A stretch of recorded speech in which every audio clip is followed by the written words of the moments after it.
इस एपिसोड में हम देखने वाले हैं कि डोरेमोन और उसके दोस्त इजिप्ट के राजकुमार की मदद करने के लिए जाते हैं, लेकिन वहाँ का राजा डोरेमोन को अपने वश में करके उससे बुरे काम करवाने लगता है। अब एपिसोड की शुरुआत में हम सुनियो को देखते हैं जो अपने घर पे अपने दोस्तों को बुलाकर पिरामिड्स के बारे में बता रहा होता है। सुनियो उन्हें कहता है कि वहाँ पर पुराने जमाने के लोगों ने बहुत सारा सोना छुपा कर रखा है और अब भी वो खजाने उन पिरामिड्स के अंदर ही है। ये सुनकर तो नोबिता बहुत ज्यादा एक्साइटेड हो जाता है। अब अगले सीन में हम नोबिता को देखते हैं जो डोरेमोन के लिए डोरा केक्स लेकर घर जा रहा होता है और वो ये सोच रहा होता है कि अगर वो पिरामिड्स के खजाने मुझे मिल गए तो मैं बहुत ज्यादा अमीर हो जाऊंगा। लेकिन तभी नोबिता डोरा केक्स की तरफ देखता है और सोचता है कि मैंने ये डोरा केक्स क्यों खरीदे हैं, और वो घर आकर गार्डन की घास भी सही कर रहा होता है, लेकिन उसको समझ नहीं आ रहा होता कि मैं ये सारे काम क्यों कर रहा हूँ। नोबिता अपने आप को काम ना करने से रोकने की कोशिश भी करता है, लेकिन वो ना चाहते हुए भी घास उखाड़ रहा होता है। तो तभी वहाँ पर डोरेमोन आ जाता है और नोबिता के लाए हुए डोरा केक्स को खाने लगता है। और अब नोबिता काम करके बहुत थक जाता है तो डोरेमोन के पास आकर कहता है कि मेरे साथ ऐसा क्यों हो रहा है। तो तभी डोरेमोन एक डायरी निकालता है और नोबिता को बताता है कि तुम इसमें जो काम लिखोगे वो सच हो जाएगा। और जब डोरेमोन नोबिता को वो डायरी दिखाता है तो उसमें लिखा होता है कि डोरेमोन के लिए नोबिता आज डोरा केक्स लाएगा और फिर गार्डन की सफाई भी करेगा। ये सुनकर नोबिता डोरेमोन पर बहुत गुस्सा करता है और फिर उसे इजिप्ट के खजाने के बारे में बताता है। तो नोबिता डोरेमोन से कहता है कि हम उन खजानों को ढूंढकर बहुत ज्यादा अमीर हो जाएंगे। लेकिन डोरेमोन नोबिता से कहता है कि पहले तुम अपना होमवर्क करो, उसके बाद हम देखेंगे कि वो खजाना ढूंढना है कि नहीं। अब नोबिता अपना होमवर्क कंप्लीट कर लेता है तो तभी डोरेमोन एनीवेयर डोर निकालता है और वो दोनों पिरामिड्स के पास पहुंच जाते हैं। ये देखकर तो नोबिता बहुत ज्यादा खुश हो जाता है और पिरामिड्स के आसपास बहुत ज्यादा लोग थे जो पिरामिड्स को देखने के लिए आए थे। तो डोरेमोन और नोबिता पिरामिड्स के पीछे चले जाते हैं जहाँ पर कोई भी नहीं होता, और अब डोरेमोन अपना डिटेक्टर गैजेट निकालता है जिससे कि वो खजाने का पता लगा सके। और डोरेमोन जैसे ही उस मशीन को ऑन करता है तो वो मशीन फौरन ही खजाना ढूंढ लेती है। और अब डोरेमोन कंस्ट्रक्शन मशीन निकालता है जिससे कि वो जमीन के अंदर की चीजों को देख सके। और जैसे ही वो उस मशीन को ऑन करते हैं तो उन्हें जमीन के नीचे एक किला दिखाई देता है।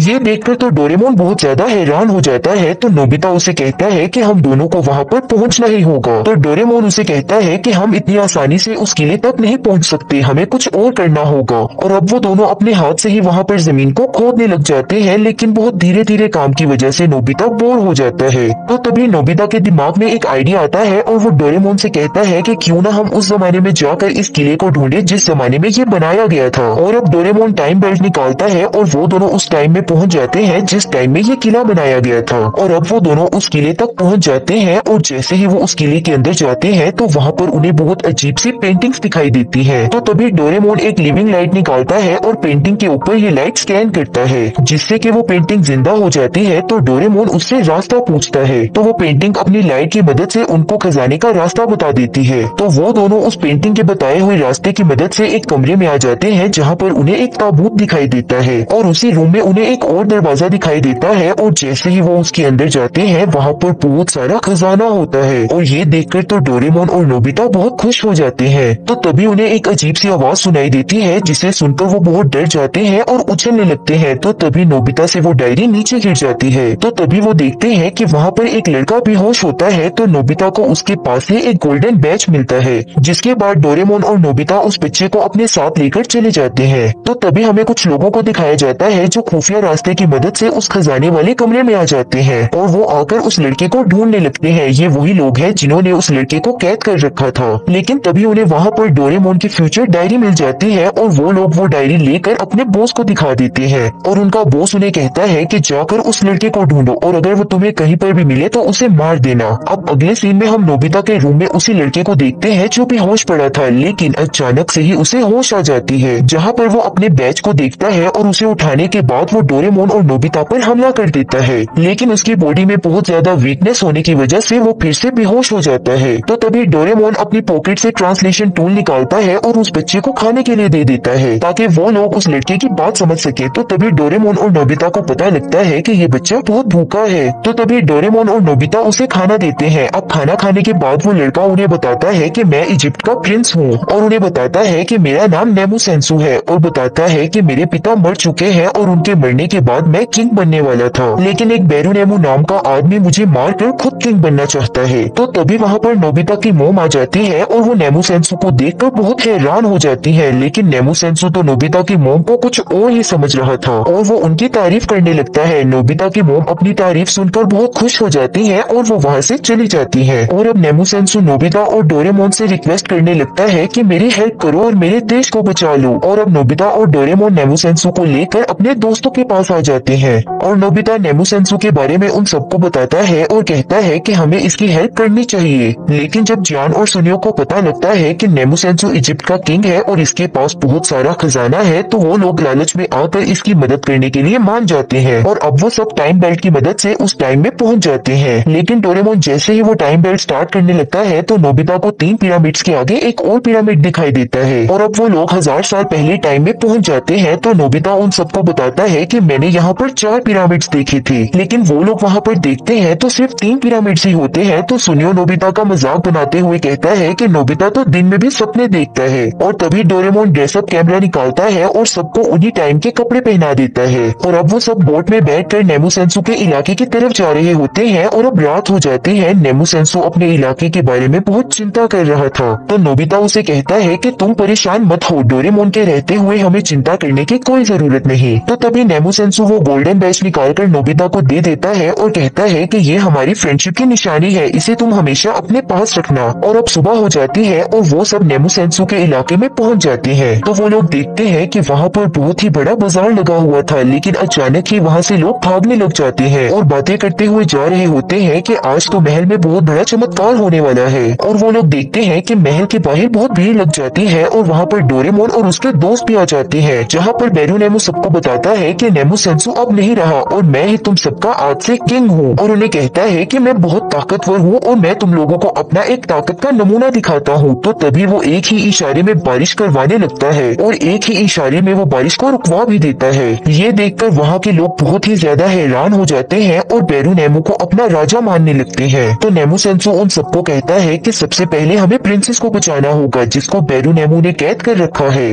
और अब वो लोग एक प्लान बनाते हैं और जियान, सुनियो और शिजुका खेल दिखाने वाले बनकर महल के अंदर चले जाते हैं और वो लोग महल के अंदर जाकर अपना खेल दिखाने लगते हैं और उनका खेल देखकर तो बेरुनेमु काफी ज्यादा हैरान हो जाता है। तो तभी डोरेमोन, नोबिता और नेमुसेंसु कुछ डब्बों के अंदर छुपकर महल के अंदर आ जाते हैं और अब वो लोग उन डब्बों से बाहर निकलकर प्रिंसेस को ढूंढने के लिए निकल जाते हैं। और अब डोरेमोन जैसे ही अंदर जाने लगता है तो वो गार्ड उसे देखकर कहते हैं कि ये तो नीला रेकून है। तो तभी नोबिता एक गैजेट की मदद से अपने मोम को वहाँ पर बुला लेता है, जिसे वो लोग रानी समझकर उन लोगों को अंदर जाने देते हैं। और अब थोड़ी देर बाद वो लोग प्रिंसेस के रूम में आ जाते हैं, जहाँ पर प्रिंसेस नेमुसेंसु को देखकर बहुत खुश हो जाती है। जहाँ पर प्रिंसेस नेमुसेंसु को बताती है कि बेरुनेमु 4 पिरामिड्स बनाना चाहता है। ये सुनकर नोबिता कहता है कि मैंने पहले भी 4 पिरामिड्स देखी थी। तो डोरेमोन टाइम टीवी निकालता है और देखता है कि वहाँ पर 4 पिरामिड्स बन चुकी है और हिस्ट्री भी चेंज हो चुकी है। और बेरुनेमु का जासूस सारी ये बातें सुन लेता है और जाकर उसे बता देता है। तो बेरुनेमु जियान, सुनियो और शिजुका को पकड़वा लेता है और वो प्रिंसेस के रूम में आकर अपने गार्ड से कहता है कि इन्हें पकड़ लो। तो तभी डोरेमोन और नोबिता उन गार्ड्स को एयर कैनन की मदद से हरा देते हैं, लेकिन तभी प्रिंसेस को कुछ हो जाता है और वो बेरुनेमु को अपना किंग मानने लगती है। तो बेरुनेमु उन सबको वो फ्यूचर बुक दिखाकर कहता है कि ये सारी शक्तियाँ मुझे इस किताब की वजह से मिल रही है, जिसे देखकर डोरेमोन और नोबिता सारी बात समझ जाते हैं और अब उन सबको पकड़ लिया जाता है। लेकिन डोरेमोन को वहाँ पर नहीं रखा जाता और अब उन लोगों को बोट की मदद से कहीं पर ले जाया जाता है और 2-3 दिन तक वो सिर्फ बोट में सफर ही करते हैं। और कुछ दिन बाद उन्हें 4 पिरामिड्स के सामने ले जाया जाता है, जिसे देखकर वो बहुत हैरान हो जाते हैं। और अब उन्हें उन 4 पिरामिड के अंदर लाया जाता है, जहाँ पर उसने डोरेमोन को बांध कर रखा था। जहाँ पर डोरेमोन उन्हें बताता है कि मैंने ही इस 4 पिरामिड को एक दिन के अंदर बनाया है और बताता है कि बेरुनेमु मुझे उस बुक की मदद से कंट्रोल कर रहा था। अब बेरुनेमु वहाँ पर आ जाता है और नेमुसेंसु को एक रस्सी के ऊपर बांधकर नीचे मगरमच्छ को छोड़ देता है और वो प्रिंसेस से कहता है कि इसकी रस्सी को काट दो। लेकिन तभी वहाँ पर जियान की रस्सी को आग लग जाती है और वो उन रस्सियों से आजाद हो जाता है। तो तभी जियान मैजिकल बीम बजाकर एक रस्सी की मदद से उस गार्ड पर अटैक कर देता है। तो तभी प्रिंसेस रस्सी काट देती है और नेमुसेंसु जैसे ही मगरमच्छ के मुंह में जाने लगता है तो जियान मैजिकल रस्सी की मदद से नेमुसेंसु को बचा लेता है और नेमुसेंसु बेरुनेमु के ऊपर जाकर गिरता है, जिसकी वजह से बेरुनेमु की वो डायरी नीचे गिर जाती है। और फिर नोबिता एयर कैनन की मदद से उस डायरी को आग में उड़ा देता है और वो बुक आग में घिरकर जल जाती है और जैसे ही वो बुक जल जाती है उसकी सारी पावर्स खत्म हो जाती हैं। तो तभी बेरुनेमु गुस्से में आकर नेमुसेंसु पर अटैक करता है। तो तभी डोरेमोन वो पेंटिंग पर लाइट्स मारकर उन पेंटिंग को जिंदा कर देता है और वो पेंटिंग बेरुनेमु को पकड़ लेती है। तो हमें पता लगता है कि वो पेंटिंग किसी और की नहीं बल्कि नेमुसेंसु के डैड की थी। और डोरेमोन डोरेमोन उस पेंटिंग को वापस से नॉर्मल कर देता है और बेरुएमो भी उस पेंटिंग में कैद हो जाता है। और अब डोरेमोन अपने गैजेट की मदद से उस फोर्थ पिरामिड को भी तोड़ देता है और अब वो महल में वापस आ जाते हैं और नेमुसेंसु को वहाँ का किंग बना दिया जाता है। और अब नेमुसेंसु उन सबको थैंक यू बोल के गुड बाय करता है और वो लोग भी अब अपने टाइम में वापस आ जाते हैं और यहाँ पर ही ये एपिसोड एंड हो जाती है।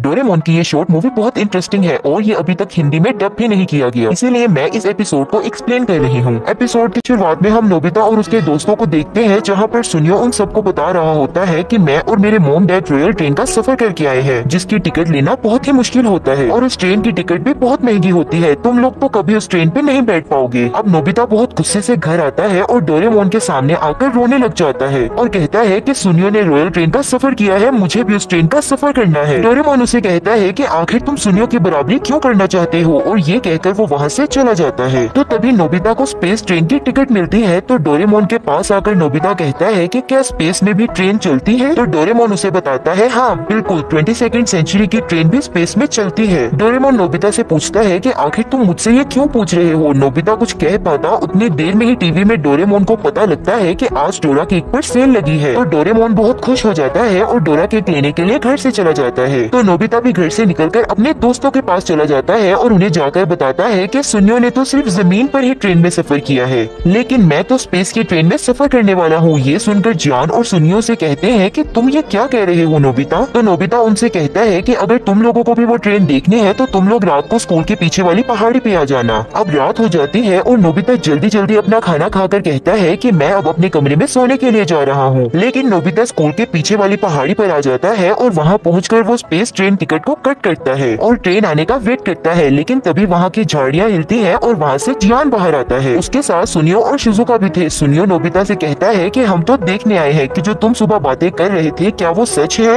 अब ये लोग आपस में बात कर ही रहे होते हैं कि तभी वहाँ पर ट्रेन का हॉर्न बजता है और ट्रेन नीचे आ जाती है और ये देखकर वो सब काफी हैरान रह जाते हैं। तो तभी उस ट्रेन से कोनसुके बाहर आता है। तो जान और सुनियो नोबिता से कहते हैं कि क्या हम भी तुम्हारे साथ जा सकते हैं। तो नोबिता उससे पूछता है कि क्या मैं इनको अपने साथ ला सकता हूँ। तो गोनसुके कहते हैं हाँ हाँ क्यों नहीं। अब वो लोग ट्रेन में बैठ जाते हैं और ट्रेन स्टार्ट हो जाती है और अब वो लोग धरती से बाहर आकर एक अलग ही स्पेस में एंटर हो जाते हैं। इधर हम डोरेमोन को देखते हैं जो बहुत सारा खाना खाकर रूम में आता है और नोबिता को गुड नाइट बोलकर सोने के लिए चला जाता है। अब हम नोबिता और शिजुका को देखते हैं जो ट्रेन से बाहर देखकर बहुत खुश हो रहे थे। तो तभी वहाँ पर जान और सुनियो आते हैं और आकर नोबिता से कहते हैं कि इस ट्रेन में कोई भी नहीं है। तो नोबिता उन्हें कहता है क्या पता ये ट्रेन सिर्फ हमारे लिए ही हो। तो वो सब लोग ट्रेन के बाकी बॉक्स में भी जाकर देखते हैं तो वो सब खाली होते हैं। ये देखकर वो सब काफी डर जाते हैं। अब वो लोग ट्रेन के मेन इंजन में आ जाते हैं जहाँ पर वो देखते हैं कि वहाँ पर आग लगी हुई है। ये देखकर वो सब लोग काफी डर जाते हैं और वहाँ से भाग जाते हैं। तो सुनियो उन्हें कहता है कि ये ट्रेन कुछ देर में क्रैश हो जाएगी और हम सब नहीं बचेंगे। तभी वहाँ ट्रेन की लाइट चली जाती है और ये लोग और ज्यादा डर जाते हैं। तभी उन्हें कुछ सुनाई देता है कि उनकी तरफ कोई आ रहा है और तभी वहाँ का गेट खुलता है और वहाँ से गोनसुके बाहर आता है। ये देखकर वो सब लोग काफी डर जाते हैं और गोनसुके भी डर जाता है। तभी इधर हम डोरेमोन को देखते हैं जो चिल्लाते हुए उठता है और अपनी पॉकेट में स्पेस ट्रेन टिकट को चेक करने लगता है, लेकिन उसे वो टिकट नहीं मिलती। तो तभी वो नोबिता का बिस्तर चेक करता है, वहाँ पर नोबिता भी नहीं होता। तो डोरेमोन कहता है कि मुझे समझ जाना चाहिए था कि आखिर नोबिता मुझसे स्पेस ट्रेन के बारे में क्यों पूछ रहा है। अब हम ट्रेन का सीन देखते हैं जहाँ पर लाइट आ जाती है। तो गोनसुके उनसे पूछता है कि आखिर तुम लोग यहाँ पर क्या कर रहे हो। तो जान और नोबिता उसे कहते हैं कि ट्रेन में आग लगी हुई है और ये ट्रेन क्रैश होने वाली है। तो गोनसुके उनसे कहता है कि तुम सब मेरे साथ आओ और ट्रेन के इंजन में आग नहीं लगी हुई बल्कि ये ट्रेन कोयले से चलती है। तो नोबिता गोनसुके से पूछता है कि आखिर इस ट्रेन में कोई क्यों नहीं है। तो गोनसुके ये सुनकर उदास हो जाता है और कहता है कि ये ट्रेन पुराने मॉडल की है और कोयले से चलती है और आजकल के जमाने में न्यू मॉडल की ट्रेन आ चुकी है और सब लोग उन्हीं पर ही भरोसा करते हैं। और गोनसुके उन्हें बताता है कि कुछ देर में हम प्लेनेट पर उतरने वाले हैं। अब वो लोग एक प्लेनेट पर पहुंच जाते हैं और ट्रेन से उतरकर अपने आसपास देखते हैं जहाँ पर कुछ भी नहीं होता, सिर्फ एक स्टेशन ही होता है। अब वो ये देखकर ट्रेन में वापस चले जाते हैं। नोबिता वापस अंदर जा ही रहा होता है तो तभी उसे गोनसुके की आवाज आती है जहाँ पर दो रोबोट उससे बात कर रहे होते हैं कि तुम तो काफी देर बाद आए हो। तो गोनसुके उन्हें बताता है कि मेरी ट्रेन पर पैसेंजर्स बहुत कम आते हैं। तो नोबिता उनकी ये बात सुनकर वापस ट्रेन में चला जाता है और गोनसुके भी ट्रेन में आ जाता है और वो लोग प्लेनेट से बाहर आ जाते हैं। जान और सुनियो बहुत बोर हो रहे होते हैं तो वो नोबिता पर गुस्सा करने लग जाते हैं कि हम तुम्हारी वजह से यहाँ पर आए थे। तो शिजुका उन दोनों से कहती है कि नोबिता तुम लोगों को यहाँ पर नहीं लेकर आया, तुम लोग अपनी मर्जी से आए थे। अब शिजुका और नोबिता गोनसुके के पास आ जाते हैं। तो गोनसुके नोबिता से कहता है कि क्या तुम ट्रेन चलाना चाहोगे। तो ये सुनकर नोबिता बहुत खुश हो जाता है और ट्रेन चलाने लगता है। और अब नोबिता और शिजुका कोयले के पास आकर बैठ जाते हैं। तो गोनसुके उन्हें बताता है कि अगर ये कोयला चलना बंद हो जाए तो ट्रेन भी बंद हो जाएगी। अब वो लोग बैठकर बात कर ही रहे होते हैं कि तभी अचानक से उनकी ट्रेन पर एक झटका लगता है। तो गोनसुके वापस से जाकर ट्रेन को कंट्रोल करने लगता है। अब हम जियान और सुनियो को देखते हैं जहाँ पर जियान ट्रेन से नीचे उतरने की कोशिश कर रहा होता है। तो सुनियो उससे कहता है कि ये तुम क्या कर रहे हो। तो जियान उसे बताता है कि यहाँ पर मुझे पटरियाँ दिखी थी, ये ट्रेन स्पेस में उड़ नहीं रहा बल्कि पटरियों पर चल रहा है। और अब ये ट्रेन एक जगह पर जाकर रुक जाती है क्योंकि वहाँ पर रेड लाइट चल रही होती है। तो सुनियो जियान से कहता है कि ये देखो वहाँ पर भी एक पटरी है। तो जियान कहता है कि शायद यहाँ पर एक और ट्रेन आने वाली है, लेकिन हम वहाँ पर कैसे जाएंगे। और दूसरी तरफ ये लोग बैठकर चाय पी रहे होते हैं कि तभी वहाँ पर अलार्म बजना शुरू हो जाता है। तो ये लोग जाकर देखते हैं तो उन्हें पता लगता है कि जियान और सुनियो ने एक बॉक्स ट्रेन से अलग कर लिया होता है और वो दोनों ट्रेन से अलग जाने लगते हैं। अब थोड़ी ही दूर जाने के बाद उनका बॉक्स एक जगह पर जाकर रुक जाता है और उसी पटरी पर एक और ट्रेन आने लगती है। ये देखकर वो दोनों काफी ज्यादा घबरा जाते हैं। अब वो ट्रेन उस बॉक्स से टकराने ही वाला था कि तभी नोबिता जोर से डोरेमोन चिल्लाता है। तभी वहाँ पर डोरेमोन आ जाता है और अपने गैजेट की मदद से उस बॉक्स को उस पटरी से हटा लेता है। और अब डोरेमोन नोबिता से कहता है कि तुम्हें मुझसे पूछे बिना यहाँ पर नहीं आना चाहिए था क्योंकि ये ट्रेन बहुत ही ज्यादा पुरानी है। ये सुनकर गोनसुके बहुत उदास हो जाता है और अब जियान और सुनियो घर वापस जाने ही लगते हैं कि तभी नोबिता उन्हें रोक लेता है और कहता है कि मुझे ऐसा नहीं लगता कि ये ट्रेन सेफ नहीं है। नोबिता उनसे कहता है कि ये ट्रेन बिल्कुल सेफ और बहुत अच्छी है। तो शिजुका उनसे कहती है कि नोबिता बिल्कुल ठीक कह रहा है। गोनसुके उनसे कहता है कि तुम्हारा बहुत बहुत शुक्रिया। तभी बाहर से बहुत तेज लाइट अंदर आती है। तो तभी दूसरी ट्रेन का कैप्टन कहता है कि तुम्हारी ट्रेन का एक्सीडेंट हो गया है और हमारी ट्रेन में बहुत ज्यादा पैसेंजर है और उनकी जान खतरे में है। और इतनी देर में ही उनके सिग्नल कट हो जाते हैं। तो गोनसुके देखता है कि उनका ट्रेन पटरी से गिरने वाला है। तो नोबिता गोनसुके से कहता है कि हमें उनकी मदद करनी होगी। तो डोरेमोन कहता है कि हम एनीवेयर डोर से उन सब पैसेंजर्स को इधर ले आते हैं। लेकिन जैसे ही डोरेमोन एनीवेयर डोर खोलता है उसका एनीवेयर डोर खराब हो चुका था। अब नोबिता और उसके दोस्त कुछ प्लान बनाकर उन सभी पैसेंजर्स को अपनी ट्रेन में लाने लगते हैं। डोरेमोन और नोबिता गोनसुके के पास आ जाते हैं। तो गोनसुके ट्रेन स्टार्ट कर देता है और अब उन सबको लगता है कि अब हम बच जाएंगे। तो तभी नोबिता डोरेमोन से कहता है कि डोरेमोन ऊपर देखो और एक बहुत बड़ा स्टोन उनकी तरफ आ रहा होता है। तो तभी डोरेमोन कहता है कि हमें इसको फायर करके तोड़ना होगा। तो तभी डोरेमोन और नोबिता अपनी गन लेकर उस ट्रेन के ऊपर जाकर बैठ जाते हैं और नोबिता उस पत्थर के बीचों बीच फायर कर देता है जिसकी वजह से वो पत्थर बहुत कमजोर हो जाता है और तभी गेंदसुके अपनी ट्रेन से उस पत्थर पर जाकर जोर की लगता है जिससे कि वो पत्थर टूट जाता है और अब सब पैसेंजर्स बच जाते हैं। और अब गोनसुके उन सबको लेकर 22nd सेंचुरी आ जाता है और जितने भी पैसेंजर्स होते हैं वो सब अपने घर चले जाते हैं। और गोनसुके की ट्रेन काफी डैमेज हो चुकी थी। तो गोनसुके कहता है कि ये हमारा आखिरी सफर था। तो तभी ट्रेन का एक नट उतरकर नीचे गिर जाता है। तो गोनसुके वो नट नोबिता को पकड़ा देता है और कहता है कि ये तुम अपने पास रखो। ये देखकर नोबिता बहुत इमोशनल हो जाता है और अब गोनसुके उन सबको वापस घर छोड़कर 22nd सेंचुरी में आ जाता है और ये एपिसोड यहीं पर ही एंड हो जाता है।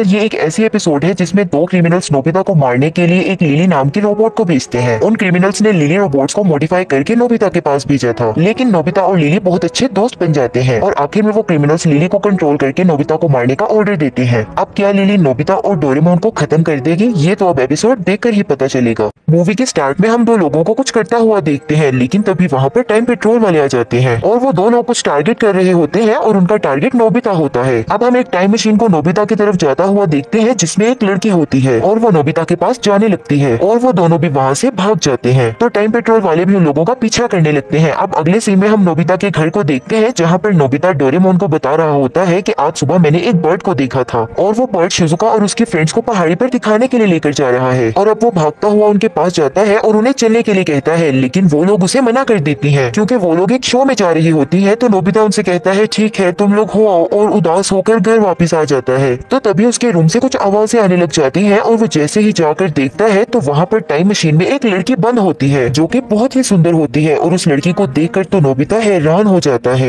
और अब वो नोबिता की काफी ज्यादा तारीफें करने लग जाती है और उसे हाई करती है। ये सुनकर तो नोबिता खुशी से शर्मा जाता है और अब नोबिता उसे अपनी स्किल्स दिखाने लग जाता है। तो तभी वहाँ पर डोरेमोन आ जाता है तो नोबिता डोरेमोन को थैंक्स बोलता है। तो डोरेमोन उसे कहता है लेकिन मैं इसे यहाँ पर नहीं लाया हूँ और ये तुम्हारे लिए कौन लेकर आया है ये मुझे नहीं पता। और अब डोरेमोन डोरेमी से बात करती है तो वो बताती है कि शायद फ्यूचर डिपार्टमेंट वालों ने इसे गलती से यहाँ पर भेज दिया हो। और अब डोरेमी उसका कोड पूछती है तो डोरेमोन उसे उसका कोड बता देता है। और अब नोबिता उसे अपना होमवर्क करने को कहता है तो वो जल्दी से उसका होमवर्क कर देती है, लेकिन वो उसका होमवर्क तो सारा गलत करती है। और अब वो रोबोट जिसका नाम लिली होता है वो मोम के पास जाकर उनकी बहुत ज्यादा तारीफें करने लग जाती है, जिससे कि नोबिता की मोम बहुत खुश हो जाती है। अब ये सब यहाँ पर चल ही रहा होता है और ये दो भागे हुए लोग ये सब यहाँ पर देख रहे होते हैं। मतलब ये उन्हीं का ही एक गैजेट, एक रोबोट था जो उन्होंने नोबिता के पास भेजा था। अब शाम को नोबिता और लिली वॉक पर जाते हैं जहाँ पर नोबिता को शिजुका और उसकी दोस्तें दिखाई देती हैं और इसके बाद वो लिली को सारी बात बता देता है। ये सब सुनने के बाद लिली उसे कहती है कि तुम एक अच्छे लड़के हो लेकिन तुम बस अकेले हो, लेकिन तुम्हें ज्यादा उदास होने की जरूरत नहीं है, मैं तुम्हारे साथ कल पहाड़ी पे चलूंगी। और फिर वो दोनों पहाड़ी पर जाने के लिए प्रॉमिस कर लेते हैं और ये भागे हुए लोग इन दोनों को देखकर कह रहे होते हैं कि ये अकेला है, इसको पकड़ने के लिए और दुनिया पर कब्जा करने के लिए ये अच्छा टाइम है। और फिर वो एक रेड बटन को दबाते हैं जिससे कि लिली इविल हो जाती है और वो नोबिता को मारने की कोशिश करने लगती है, लेकिन तभी वहाँ पर डोरेमोन आ जाता है और लिली फिर से नॉर्मल हो जाती है। अब जब रात में ये सब लोग सो रहे होते हैं तो तभी वो भागे हुए लोग लिली को इविल बना देते हैं कि रात में ही वो नोबिता को मार के वहाँ से भाग जाए। और वो जैसे ही नोबिता के पास जाती है तो डोरेमोन चिल्लाने लग जाता है क्योंकि उसे चूहा दिख जाता है और वो लोग फिर से लिली को नॉर्मल कर देते हैं और डोरेमोन अब सारी रात डर के मारे सोता नहीं है, जिसकी वजह से उनका प्लान कैंसिल हो जाता है। अब लिली नोबिता को सुबह स्कूल के लिए उठाती है और वो दोनों साथ में ही स्कूल जाते हैं। अब स्कूल पहुँचने के बाद जान और सुनियो नोबिता को तंग करने लग जाते हैं। ये देखकर लिली जान और सुनियो दोनों को मार गिराती है। अब दूसरी तरफ हम डोरेमोन और डोरेमी को देखते हैं जहाँ डोरेमी उसे बता रहा होता है कि ये कोई फ्यूचर डिपार्टमेंट का रोबोट नहीं है, ये 22वीं सेंचुरी में बने थे और बिके थे, लेकिन इनकी गलत हरकतों की वजह से इन्हें बैन कर दिया गया और इन्हें एक कबाड़ खाने में डाल दिया गया था। अब ये दोनों 22वीं सेंचुरी में लिली की फैक्ट्री के बाहर जाते हैं, लेकिन तभी वहाँ पर टाइम पेट्रोल वाले आ जाते हैं। अब हम नोबिता को देखते हैं जो साफ सफाई कर रहा होता है, तभी वहाँ पर लिली आ जाती है और उसे कहती है कि आज तो हमने बर्ड्स देखने जाना था, लेकिन नोबिता उसे मना करते हुए वहाँ से भाग जाता है। लेकिन वो नोबिता को पैरों से पकड़ लेती है, जिसकी वजह से नोबिता गिर जाता है और उसे काफी चोट भी लग जाती है। तो लिली फौरन से नोबिता को बैंडेज लगा देती है। ये देखकर नोबिता कहता है कि तुम तो मेरा काफी ख्याल रखती हो और तुम तो बहुत अच्छी हो। ये सुनकर लिली की आंखों में आंसू आ जाते हैं क्योंकि लिली की पहली बार किसी ने तारीफ की थी और उसे अच्छा कहा था। अब अगले सीन में हम डोरेमोन को देखते हैं जो टाइम पेट्रोल वालों से पूछता है कि आप लोग यहाँ पर क्या कर रहे हैं। तो वो लोग उन्हें बताते हैं कि यहाँ से किसी एक रोबोट को तुम्हारी तरफ भेजा गया है, इसीलिए हम लोग यहाँ पर रोबोट्स की काउंटिंग करने आए हैं। तो डोरेमोन उस रोबोट का कोड बताता है। ये सुनकर टाइम पेट्रोल वाले हैरान हो जाते हैं और कहते हैं कि हम इसी कोड के रोबोट को ढूंढ रहे हैं। अब हम नोबिता और लिली को देखते हैं जो आपस में खेल रहे होते हैं और काफी मजे कर रहे होते हैं, लेकिन तभी उन दोनों में से एक आदमी जाग जाता है और वो उन दोनों को अकेला देखकर जल्दी से लिली को फिर से इविल बना देता है। लेकिन तभी वहाँ पर टीचर की आवाज आती है और लिली वहाँ से चली जाती है। तो तभी डोरेमोन वहाँ आकर नोबिता को बताता है कि लिली को दो लोगों ने तुम्हें मारने के लिए यहाँ पर भेजा है। तो नोबिता डोरेमोन से कहता है कि ये लोग मुझे क्यों मारना चाहते हैं। तो डोरेमोन उसे बताता है कि हर बार ही नोबिता इस दुनिया को बचाता है, इसीलिए वो तुम्हें मारकर इस दुनिया पर कब्जा करना चाहते हैं। ये सुनने के बाद नोबिता वहाँ से भाग जाता है। तो तभी डोरेमोन को डोरेमी की कॉल आती है। तो डोरेमी उसे बताती है कि लिली यहाँ पहाड़ी पर मेरे साथ ही है। डोरेमोन और डोरेमी को नहीं पता था कि उसे कोई कंट्रोल कर रहा है और वो दो लोग फिर से उसे इविल बना देते हैं और वो डोरेमी पर हमला करने लग जाती है। ये सब डोरेमोन देख लेता है और तभी वीडियो कॉल कट हो जाती है और डोरेमोन तुरंत ही पहाड़ी की तरफ जाता है जहाँ पर लिली डोरेमी को मार रही होती है और यहाँ पर डोरेमोन और लिली की भी लड़ाई हो जाती है और तभी वहाँ पर नोबिता भी आ जाता है और लिली तुरंत ही नोबिता को देखकर उस पर हमला करती है और उसे मारने लग जाती है। डोरेमोन उसे ये करने से मना करता है। तभी नोबिता लिली से पूछता है कि ये तुम क्या कर रही हो लिली, जिसकी वजह से उसमें थोड़े से इमोशंस जागते हैं और वो नोबिता को छोड़ देती है। लेकिन वो लोग फिर से उस बटन को दबाते हैं जिससे कि लिली फिर से नोबिता को मारने लग जाती है। लेकिन उसे नोबिता की हालत देखकर रोना आ जाता है और वो नोबिता के साथ बिताए हुए पल याद करने लग जाती है, जिसकी वजह से लिली नोबिता को मारना बंद कर देती है। ये देखकर वो दोनों डिसाइड करते हैं कि हम खुद जाकर नोबिता को मारेंगे और वो लोग वहाँ पर आकर नोबिता पर हमला करने लग जाते हैं। लेकिन लिली सारे हमले अपने ऊपर ले लेती है और अब वो दोनों उन पर ट्रैप बम फेंकते हैं जिससे कि वो दोनों फंस जाते हैं। लेकिन लिली वो ट्रैप बम अपने ऊपर लेकर वहाँ से भाग जाती है क्योंकि ट्रैप बम लिली के ऊपर गिरा था। नोबिता उसे रोकने की कोशिश करता है लेकिन वो कहती है कि अब मैं सब कुछ ठीक कर दूंगी और वो सीधा ही उस रोबोट में जाकर लग जाती है जिससे कि एक बहुत जोरदार धमाका होता है और लिली फट जाती है। अब टाइम पेट्रोल वाले भी वहाँ पर आकर उन दोनों को पकड़ लेते हैं और अब वो दोनों टाइम पेट्रोल वालों को बताते हैं कि नोबिता जिस पत्थर से टकराया था वो पत्थर जाकर एक बर्ड को लगा और वो बर्ड जाकर एक कॉफी के पास गिरी, जिसकी वजह से वो कॉफी लैपटॉप पर गिर गई थी और जिससे दुनिया का कोड डिस्ट्रॉय करने वाला वो कोड खुद ही डिस्ट्रॉय हो गया। तो डोरेमोन कहता है कि आज हम लोग जिसकी वजह से जिंदा है वो सिर्फ लिली की वजह से ही है और अब वो सब लिली को सैल्यूट करते हैं। और अब हम अगले सीन में नोबिता को देखते हैं जो कि अब बहुत दुखी रहने लगा है। तो तभी वहाँ पर डोरेमोन आकर नोबिता से कहता है कि चांद, सुनियो और शिजुका तुम्हारे साथ बर्ड देखने जाना चाहते हैं, लेकिन नोबिता वहाँ जाने से मना कर देता है। तभी नोबिता की विंडो में एक बर्ड आती है तो नोबिता डोरेमोन को बताता है कि ये वही बर्ड है जो मैं सबके साथ देखना चाहता था, लेकिन तभी वो कहता है कि ये शायद लिली है जो मेरी स्माइल और मुझे देखना चाहती है। और अब वो सब खुशी खुशी पहाड़ी पर बर्ड देखने के लिए चले जाते हैं और यहाँ पर ही ये मूवी एंड हो जाती है।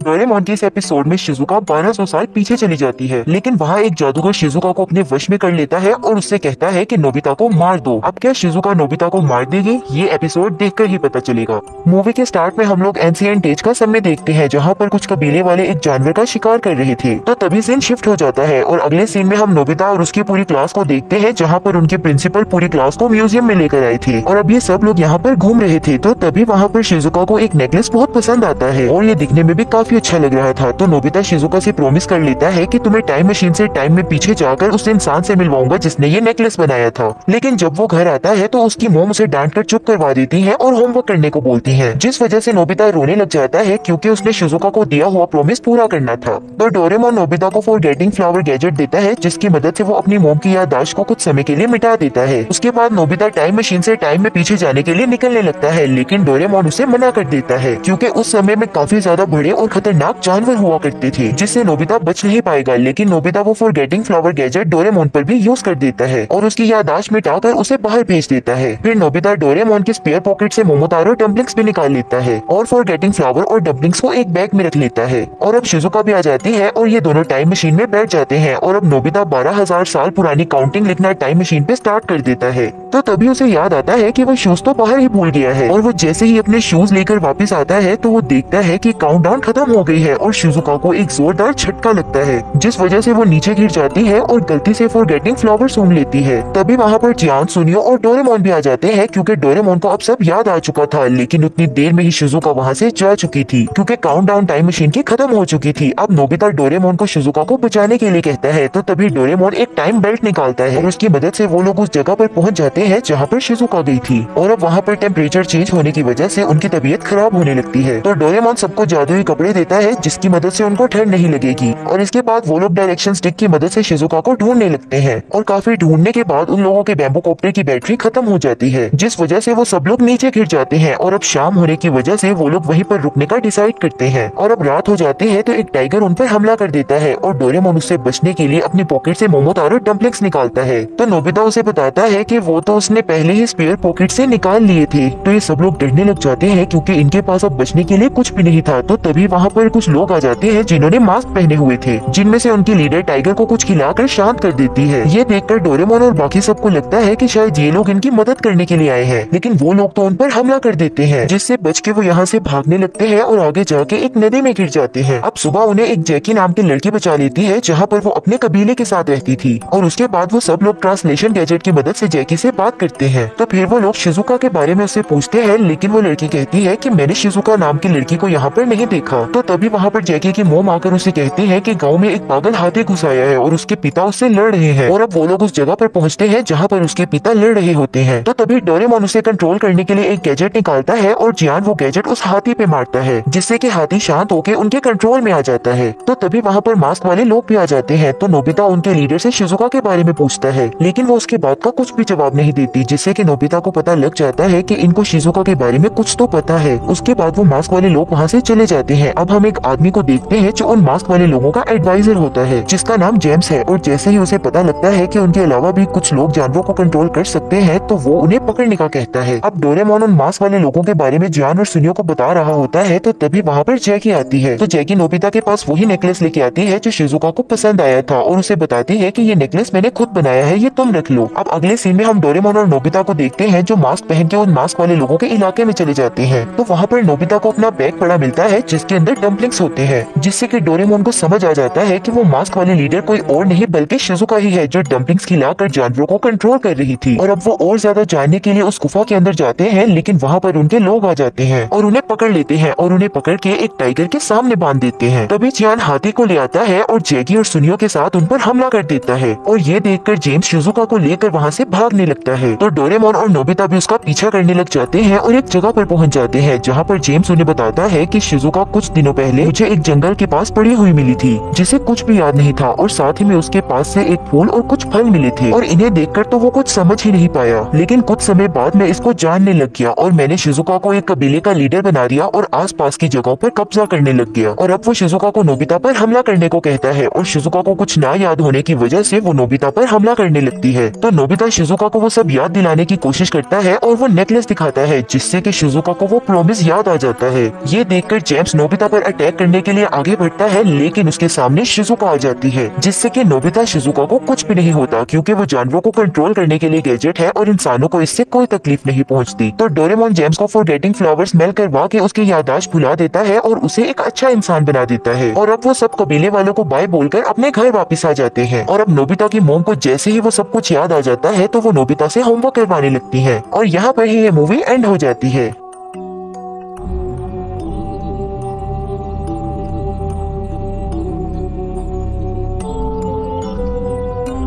मूवी के स्टार्ट में हम एक लड़की को देखते हैं जो नोबिता की क्लास में नई आई होती है, और उस लड़की का नाम साइको होता है, जो कि बहुत ही सुंदर होती है। अब क्लास की सारी लड़कियां साइको को अपना इंट्रोडक्शन दे रही होती हैं। तो तभी साइको भी अपना प्रोफाइल कार्ड निकालकर सबको देती है और सबको कहती है कि तुम लोग भी अपना अपना प्रोफाइल कार्ड बनाकर मुझे देना। अब ये सब लोग छुट्टी के बाद आपस में बातें करते हुए घर वापस जा रहे होते हैं और कहते हैं कि कौन कौन अपने प्रोफाइल कार्ड में क्या क्या लिख कर देगा। तो शिजुका डेगिसुगी से पूछती है कि तुम क्या लिखोगे। तो डेगिसुगी बताता है कि मैं ये लिखूंगा कि मैं पढ़ाई में बहुत अच्छा हूँ और मैं कितना स्मार्ट और तेज भी हूँ। तो जियान कहता है कि मैं तो ये लिखूंगा कि मेरी आवाज बहुत सुरीली है और मैं जब भी गाता हूँ तो सब लोग झूम उठते हैं। और जब सुनियो की बारी आती है तो वो अपनी लंबी लंबी बातें फेंककर बात को खत्म कर देता है। और फिर हम नोबिता को देखते हैं जो बहुत ज्यादा हैरान होता है कि मैं क्या लिखूंगा। तो डोरेमोन नोबिता से पूछता है कि क्या हुआ। तो नोबिता उसे बताता है कि प्रोफाइल कार्ड पर लिखने के लिए सबके पास कुछ ना कुछ है, लेकिन मेरे पास लिखने को कुछ भी नहीं। तो डोरेमोन उसे ये कहता है कि तुम लिखो कि तुम्हें मार्क्स 0 आते हैं और तुम स्कूल में बिल्कुल भी अच्छे नहीं हो और जो काम तुम करते हो वो खराब कर देते हो। ये बात सुनकर तो नोबिता और भी ज्यादा उदास हो जाता है। तो डोरेमोन उसे प्रोफाइल नोट नाम का एक गैजेट निकाल कर देता है, जिसमें जो भी वो लिखेगा उसके बारे में लोग वैसा ही सोचेंगे और उसे सच मानेंगे। तो नोबिता उस बुक पर लिखना स्टार्ट कर देता है कि मैं बहुत ज्यादा स्ट्रॉन्ग और तेज हूँ। तो तभी नोबिता के घर के बाहर से नोबिता नोबिता चिल्लाने की आवाजें आने लग जाती हैं और वहाँ पर छोटी छोटी बच्चियां नोबिता की फैन होती हैं जो नोबिता नोबिता चिल्ला रही होती हैं। तो नोबिता उनसे जाकर मिलता है तो उसे बहुत अच्छा लगता है। तो तभी नोबिता को सुनियो का कॉल आता है। तो सुनियो उसे कहता है कि तुम मेरे घर आ जाओ, तुम्हारे लिए कुछ खाने के लिए रखा है। लेकिन नोबिता उसे मना कर देता है। तो तभी सुनियो से बताता है कि वहाँ पर साइको और शिजुका भी आ रहे हैं। तो ये बात सुनकर तो नोबिता फौरन हाँ कर देता है। अब डोरेमोन और नोबिता जैसे ही सुनियो के घर जाते हैं तो सुनियो उन्हें देखकर कहता है कि ये देखो कैसे बुलाया नोबिता को मैंने अपने घर में, और उन्हें बताने लग जाता है कि नोबिता जापान का सबसे स्मार्ट लड़का है और ये मेरी होमवर्क करवाने में मेरी मदद भी करता है और ये अभी भी हमारे होमवर्क करवाने में हमारी मदद करेगा। ये बात सुनकर तो नोबिता डोरेमोन का गैजेट निकालकर वहाँ से भाग जाता है। और अब जैसे ही सुनियो और शिजुका वहाँ रूम में जाकर देखते हैं तो वहाँ पर कोई भी नहीं होता। अब नोबिता जैसे ही वहाँ से बचकर बाहर निकल आता है तो रास्ते में उसे जियान मिल जाता है। तो जियान उसे कहता है कि तुम सबसे स्ट्रॉन्ग हो ना, तो मैं तुम्हें चैलेंज करता हूँ कि तुम मुझे हराओ और जीत जाओ। यहाँ पर तो नोबिता बहुत ज्यादा डर जाता है और जियान से कहता है कि मैं स्ट्रॉन्ग नहीं हूँ, तुम स्ट्रॉन्ग हो। लेकिन जियान तो उसकी एक भी नहीं सुनता और उसको मारने के लिए उसका पीछा करने लग जाता है और वो दोनों भागते भागते ग्राउंड में पहुँच जाते हैं। ये सब देखकर डोरेमोन जल्दी से इनविजिबल कैप पहन लेता है और जियान जैसे ही नोबिता को मारने लग जाता है, डोरेमोन उसका हाथ रोक लेता है। डोरेमोन ऐसा 2 बार करता है और फिर चियान को जोरदार पंच मार के उसे नीचे गिरा देता है। और तभी वहाँ पर सब दोस्त आ जाते हैं और साइको भी वहाँ पर आ जाती है। तो नोबिता साइको से कहता है कि देखा मेरा पंच में कितना स्ट्रॉन्ग हूँ, मैंने एक ही पंच में इसे गिरा दिया। तो साइको से कहती है कि मुझे ऐसे लड़ाई करने वाले लड़के बिल्कुल पसंद नहीं। ये सुनकर तो नोबिता बहुत हैरान हो जाता है। अब अगले दिन हम स्कूल में देखते हैं कि ये सब दोस्त आपस में बात कर रहे होते हैं और नोबिता का मजाक बना रहे होते हैं। अब थोड़ी देर बाद हम नोबिता को अकेले देखते हैं जो अपनी गेम खेल रहा होता है जिसमें वो एक्सपर्ट है। तो तभी वहाँ पर साइको आ जाती है और आकर नोबिता से कहती है कि तुम तो इस गेम में काफी एक्सपर्ट लग रहे हो, मैं भी पहले ये गेम खेला करती थी और काफी अच्छे से खेलती थी। और फिर वो उस गेम को खेल कर भी दिखाती है और यहाँ पर इन दोनों की दोस्ती हो जाती है और ये मूवी यहाँ पर ही एंड हो जाती है।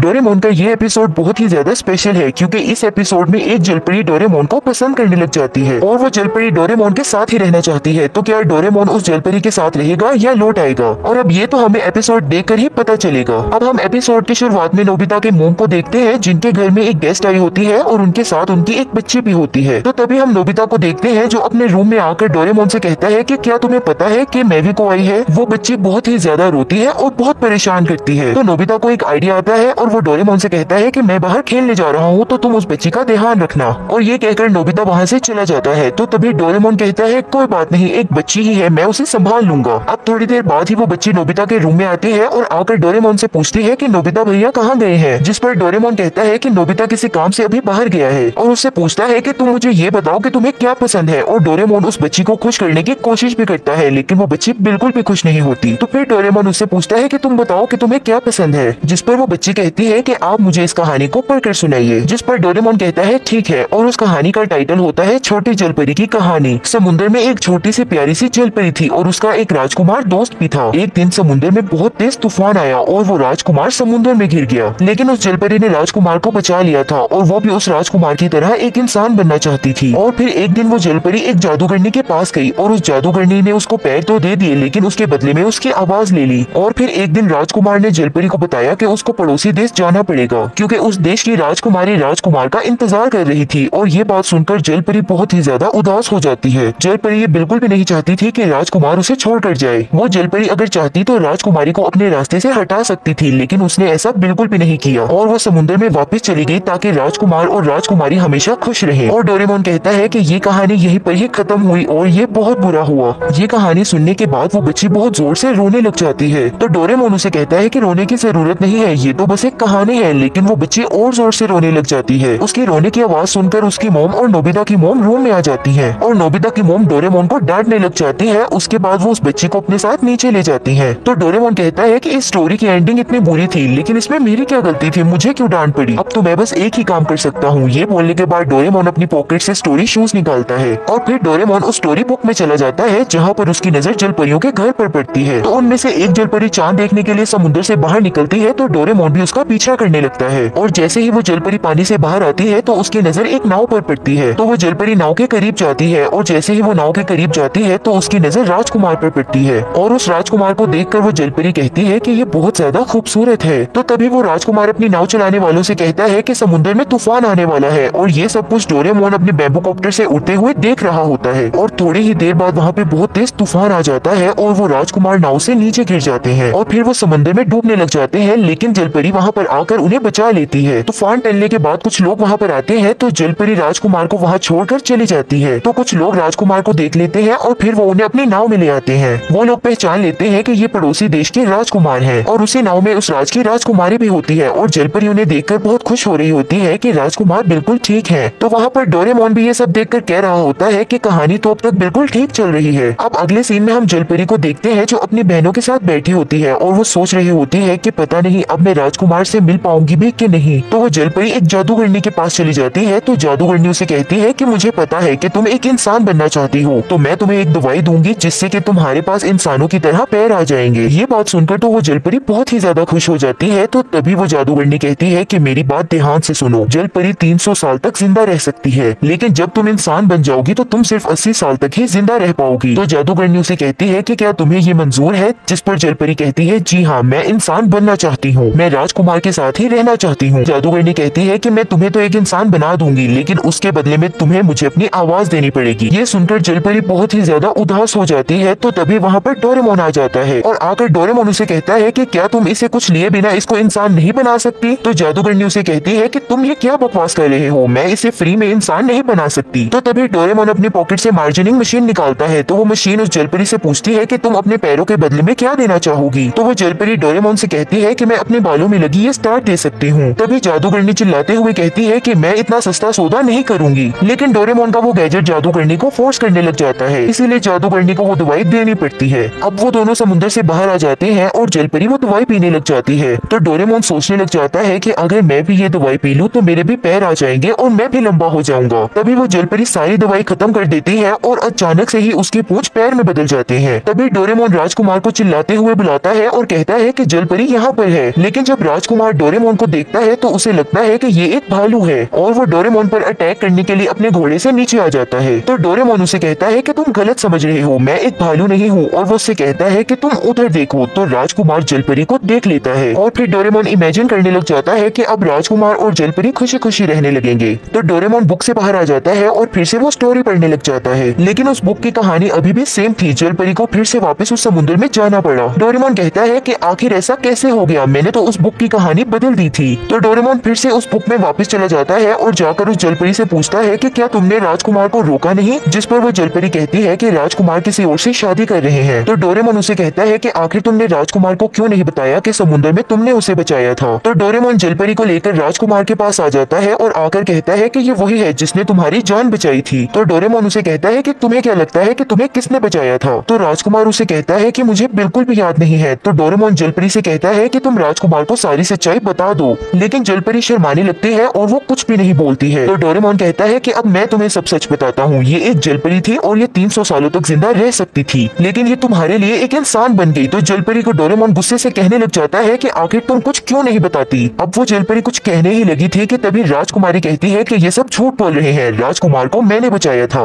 मैं राजकुमार को महल में लाई और उसकी देखभाल की, मैंने ही राजकुमार को बचाया था। और वो अपने सिपाहियों से डोरेमोन और जलपरी को महल से बाहर निकलवा देती है। तो जलपरी समुद्र के किनारे आकर बैठ जाती है और रोने लग जाती है। तो डोरेमोन उसे कहता है कि मैं तुम्हें ऐसे हार मानने नहीं दे सकता, तुम्हें राजकुमार को बताना ही होगा कि तुमने उसकी जान बचाई थी। कभी कभी हमें अपने मन की बात जुबान पर लानी ही पड़ती है। तो डोरेमोन उसे कहता है चलो अब हम राजकुमार को सब सच बता देंगे। तो जलपरी उससे कहती है कि तुम बिल्कुल ठीक कह रहे हो, जब तक मैं उन्हें सच नहीं बताऊंगी तो वो नहीं समझ पाएंगे। तो वो जलपरी डोरेमोन से कहती है कि अगर मेरी राजकुमार से शादी नहीं हुई तो भी ठीक है। जिस पर डोरेमोन कहता है नहीं नहीं, अगर तुम्हारी उससे शादी नहीं हुई तो तुम्हें समुद्र में वापस जाना पड़ेगा। तो वो जलपरी डोरेमोन से कहती है लेकिन मुझे अब कोई और पसंद आ गया है और मुझे उसे दोस्त बनाना है। ये सुनकर तो डोरेमोन एक सेकंड के लिए शॉक्ड हो जाता है और कहता है चलो ये भी ठीक है, जलपरी किसी और से शादी करे या राजकुमार से, इस कहानी की हैप्पी एंडिंग हो ही जाएगी। तो डोरेमोन उससे पूछता है कि आखिर वो लड़का है कौन? जिस पर वो जलपरी बताती है कि वो नीले रंग का ऑक्टोपस है। और वो जलपरी डोरेमोन से कहती है कि प्लीज तुम मेरे से दोस्ती कर लो। ये सुनकर तो डोरेमोन बहुत ही ज्यादा शॉक्ड हो जाता है। जलपरी उससे कहती है कि मैं तुमसे दोस्ती करना चाहती हूँ क्योंकि तुम बहुत अच्छे हो और हमेशा मेरा ख्याल रखते हो। डोरेमोन कहता है कि मुझे तो बहुत ही ज्यादा अच्छा लग रहा है, लेकिन ऐसा नहीं हो सकता है। डोरेमोन कहता है जलपरी चाहे कुछ भी हो जाए, वो राजकुमारी तुम्हारा सबसे अच्छा दोस्त है। तो वो जलपरी समुद्र में वापस जाने लगती है, लेकिन डोरेमोन उसे रोक लेता है। लेकिन तभी डोरेमोन के दिमाग में एक आइडिया आता है और वो बेबोकॉप्टर लगाकर असली दुनिया में वापस आ जाता है और वो देखने लगता है कि क्या हुआ था कि जब जलपरी ने राजकुमार को समुद्र में डूबने से बचाया था। तो डोरेमोन कहानी के उस टाइम में चला जाता है और भी कम गैजेट बाहर निकालता है। तो वो राजकुमार के राज के लोगों को वहाँ पर बुला लेता है जिससे कि वो राजकुमार को बचा लेते हैं। ये देखकर डोरेमोन कहता है कि अब सब कुछ सही हो जाएगा। अब राजकुमार को ये नहीं लगेगा कि उसे पड़ोसी देश के राजकुमारी ने बचाया है और फिर जलपरी राजकुमार को सब सच बता देगी और फिर राजकुमार जलपरी से शादी कर लेगा। और डोरेमोन जैसा ही प्लान करता है ठीक वैसा ही होता है और राजकुमार जलपरी से शादी कर लेता है और फिर से डोरेमोन उस बुक से बाहर आ जाता है और अब डोरेमोन नेजुको को बुलाता है। तो वो बच्ची डोरेमोन से कहती है कि मैं तुमसे नहीं बल्कि नोबिता भैया से कहानी सुनूंगी। और नोबिता वो कहानी सुनाने के लिए जैसे ही वो बुक ओपन करता है वो देखकर बहुत ही ज्यादा शॉक्ड हो जाता है, क्योंकि अब उस कहानी की हैप्पी एंडिंग हो रही थी और अब ये एपिसोड यहीं पर ही एंड हो जाता है।